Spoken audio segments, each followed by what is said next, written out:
Quando paro pra pensar em tudo que vivi, que por pouco, muito pouco, que eu não morri. Quando penso em quem sou e em quem era eu, não tem como duvidar que foi a mão de Deus. Se não fosse a sua mão, não estaria aqui. Onde Deus fez recomeço seria o meu fim. Ele entrou na história e o quadro inverteu. A quem ninguém dava nada, ele escolheu.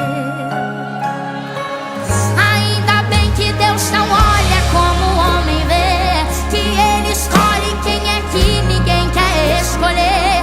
Ainda bem que ele entra na casa de alguém só pra fazer milagre. Ainda bem que ele pega o que não dão valor. Um vaso por alguém quebrado ele restaurou. Depois que ele pôs a mão, seu valor cresceu. Só pra resumir a história, esse vaso era eu. Quem era o vaso rachado aí?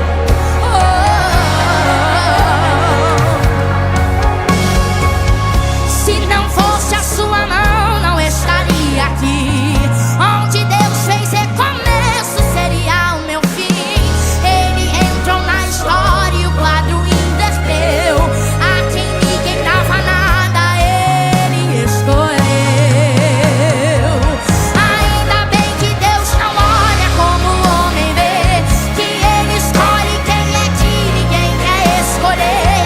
Ainda bem que ele entra na casa de alguém só pra fazer milagre.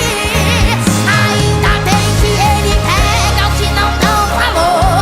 Um vaso por alguém quebrado ele restaurou. Depois que ele pôs a mão, seu valor cresceu. Só pra resumir a história, esse vaso era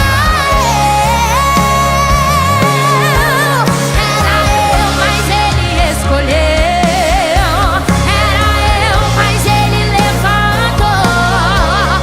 Era eu, mas ele quis usar. Era eu, mas ele exaltou. Era eu, mas ele escolheu. Era eu, mas ele levantou. Era eu, mas ele quis usar. Era eu, mas ele exaltou. Era eu, vaso quebrado, encostado, que ninguém queria, mas Deus decidiu me levar na sua olaria.